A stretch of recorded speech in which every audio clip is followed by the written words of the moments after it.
Prime Minister Takaichi will enter the room shortly. Please wait into your current positions. Thank you.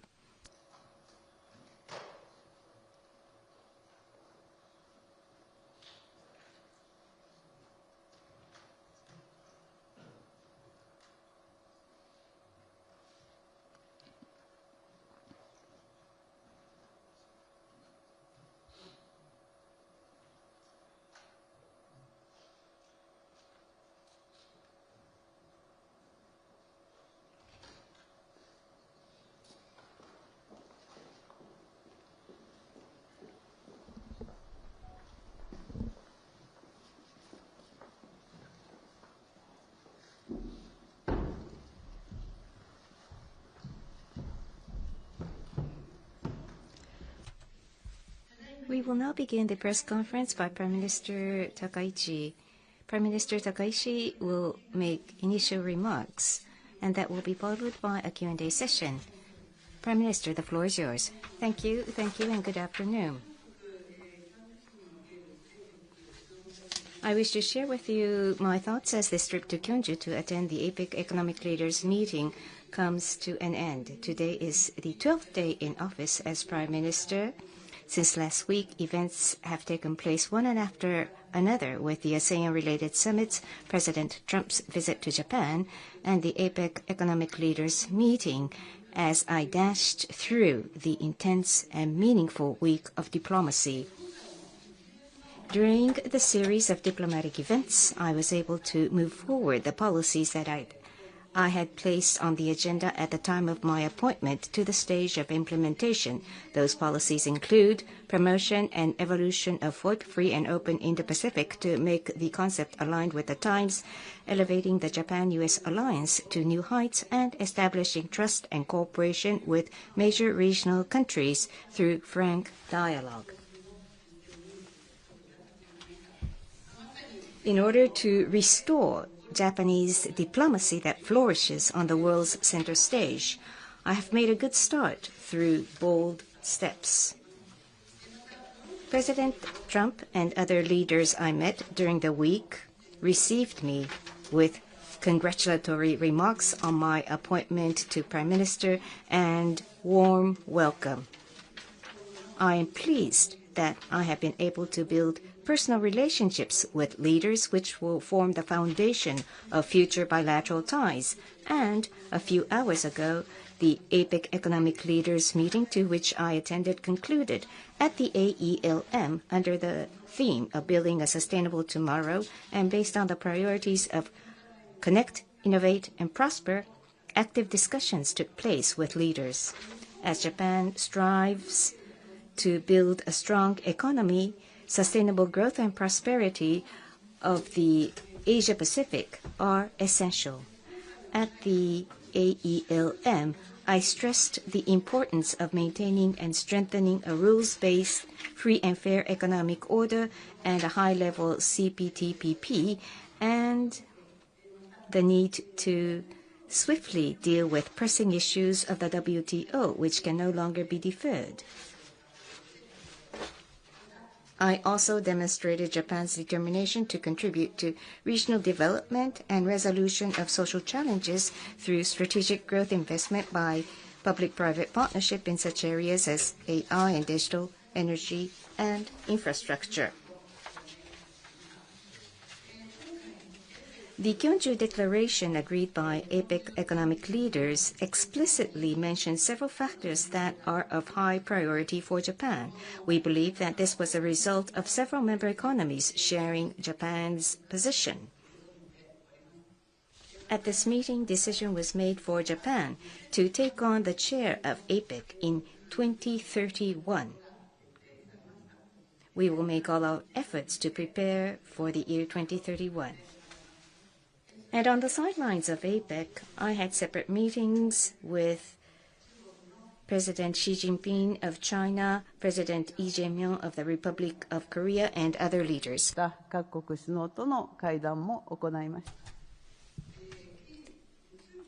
Between President Xi and I, We confirmed the broad direction of our bilateral relationship, namely the comprehensive advancement of a mutually beneficial relationship based on common strategic interests and the building of a constructive and stable relationship.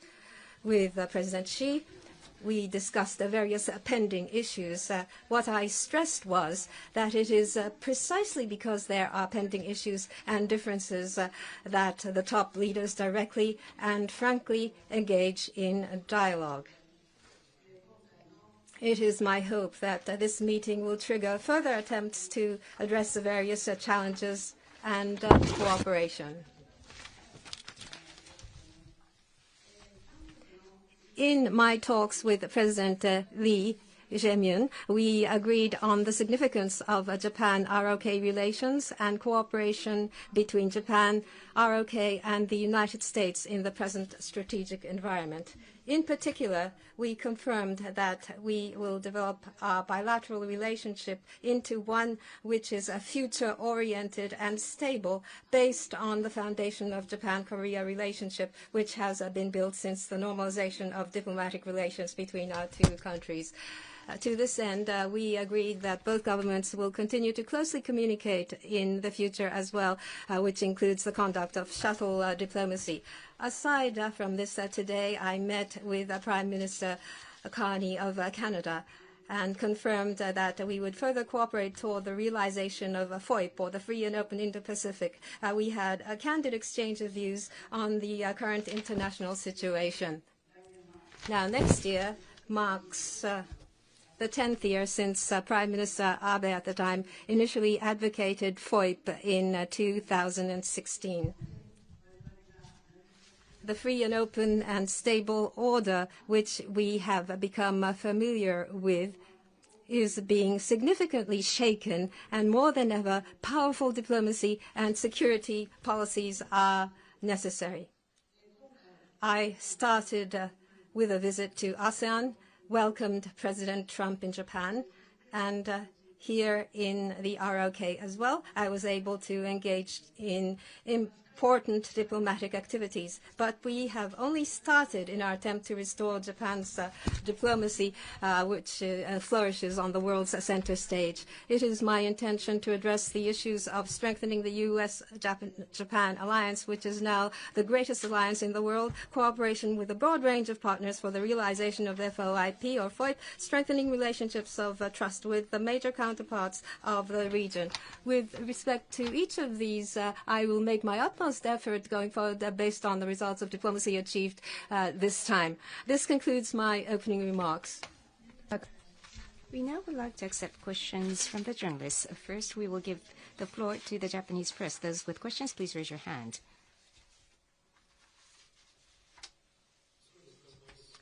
Thank you very much for this occasion.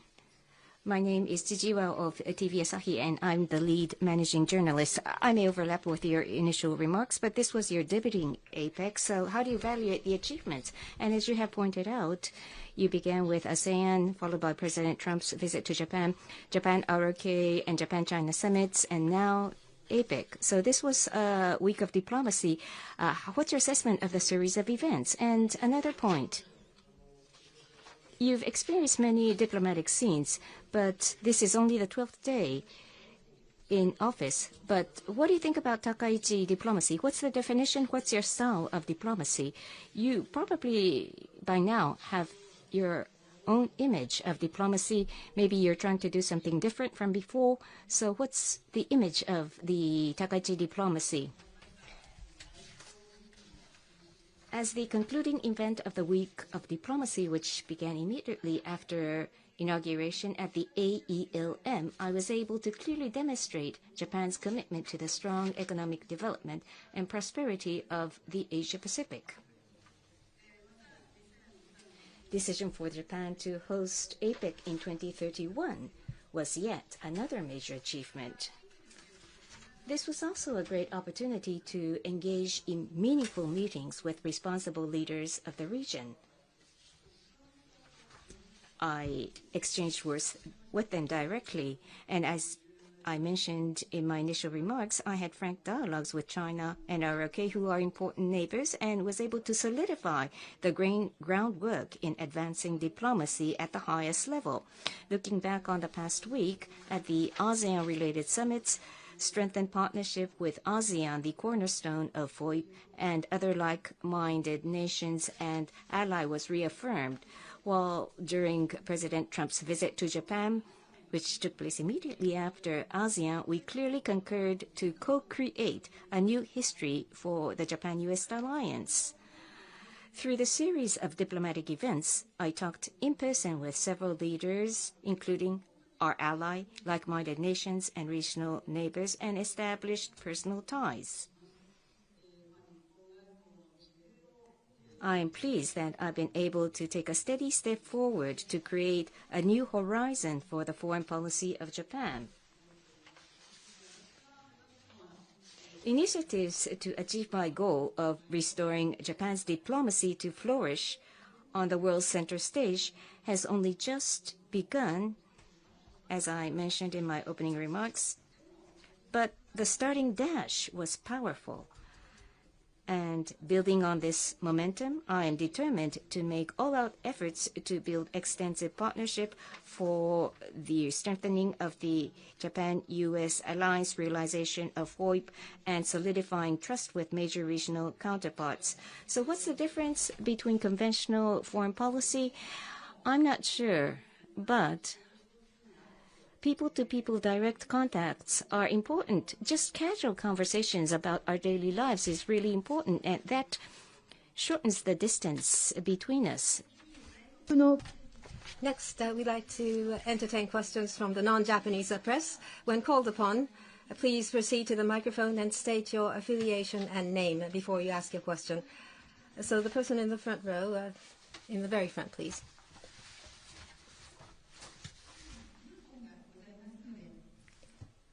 Prime Minister, there's a headphone, so please use the headphone for simultaneous interpreting.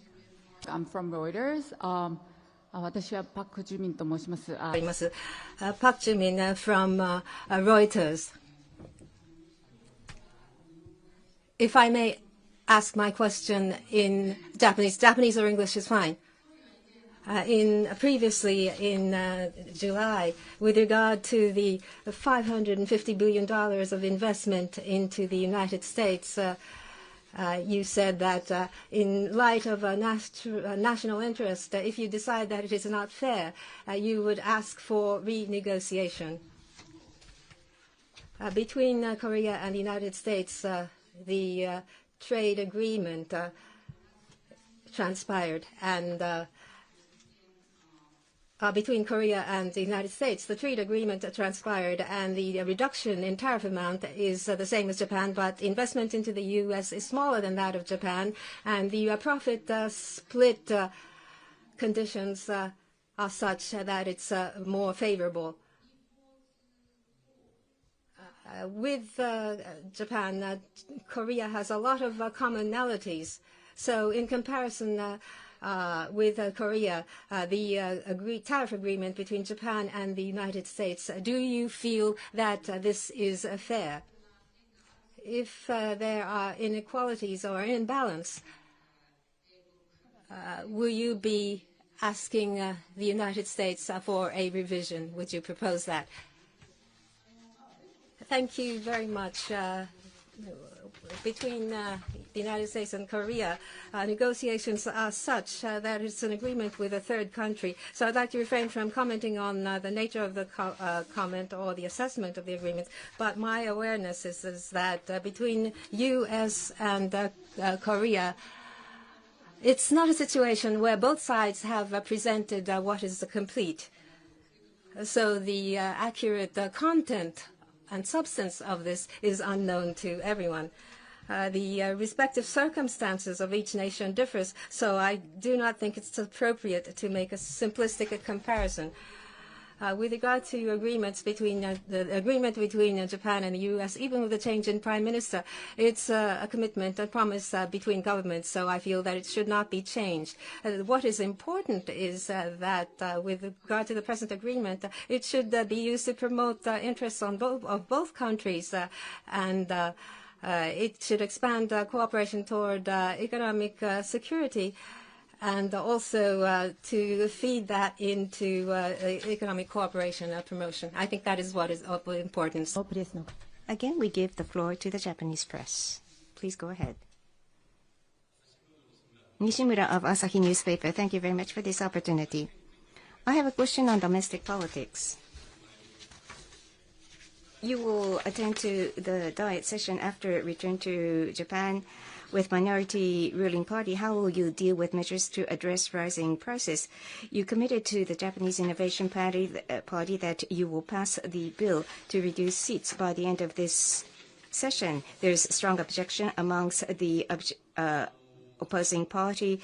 Will you submit the bill, just the ruling party sponsoring the bill? And finally, approval rate is very high according to various polls, and Nikkei average is renewing record highs. But there are voices that dissolution should take place quickly. Do you have plans to ask the people whether they support the LDP Innovation Party coalition, which has yet to be tested by the election? Thank you. On the October 25th cabinet meeting, we came up with economic strategy, mainly by the minister in charge of economic and fiscal policies, that also deals with the measures to address rising prices. Super partisan discussions had been conducted, and I have given directions to do so. So based upon this policy, economic policies will be decided.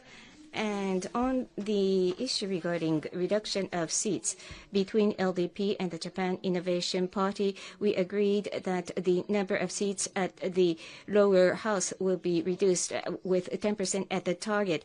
And we agreed that we will seek to submit the bill within this session in fiscal year 2025 through a Diet member proposed bill. Now, each faction will discuss its views regarding these policies, so I will refrain from making comments on these issues from the perspective of the Prime Minister, but I'm also the president of the LDP, so in my such capacity in the agreement with the Japan Innovation Party, we agreed that it's important to gain extensive support to policy debate, and we agreed to discuss these issues with other parties as well. So based upon such agreements, we will engage in sincere discussions on these political matters. And on the trend with regards to equity prices and results of each poll taken, I will refrain from making any specific comments. If there is high expectations among the people to our leadership, I think they expect us to implement what we promised to them, including the economic policy. So what's important is to make advances of the policies we advance. We have no time to think about dissolution. In the interest of time, this question will be the last question from the non-Japanese press. I will be accepting a question. Please state your name and affiliation. Person on the second row, second to the right of the center aisle from my position, please.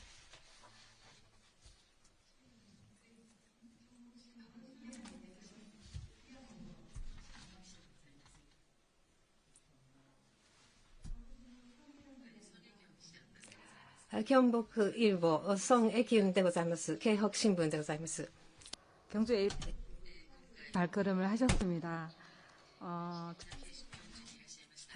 You are in a historic city of Gyeongju.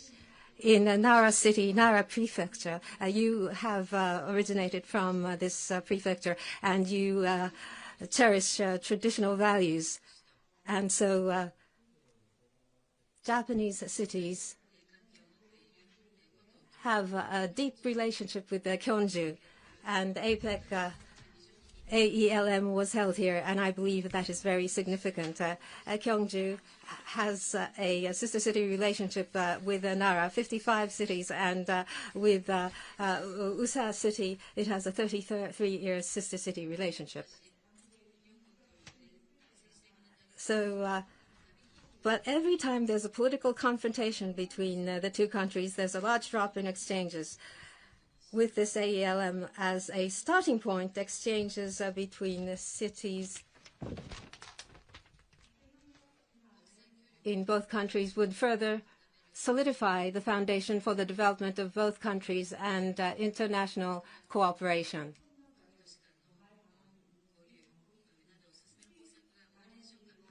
If Japan has measures to further advance its relations with Nara,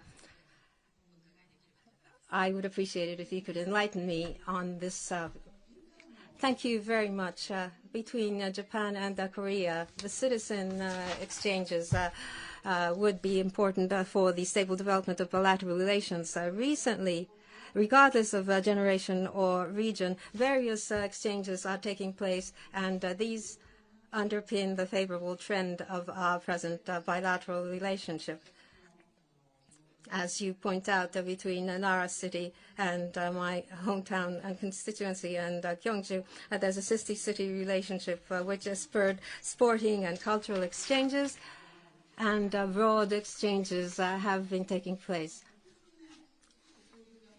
In the past few years, there has been a reduction in exchanges. There's perhaps the impact of COVID. Regarding the future, recently, local governments cooperate, and so they deal with issues such as responses to declining population. They deal with common issues facing both sides and exchange knowledge and experiences. And they are advancing in a way that's meaningful to both sides. And I believe this will be a clue to how we go forward. People live in different regions and different challenges are faced. And depending on the region, the struggles and challenges differ. And how they have resolve this, and going forward how they intend to resolve these issues, I believe that an objective discussion can take place, and that would deepen exchanges between both sides. On the part of the Japanese government, between different citizens, we want to cherish exchanges, and so between the two countries, we want to develop a relationship which is future-oriented and also successful. This concludes the press conference by Prime Minister Takaichi. We ask the members of the press to stay in your current positions as the Prime Minister leaves, and thank you for your cooperation.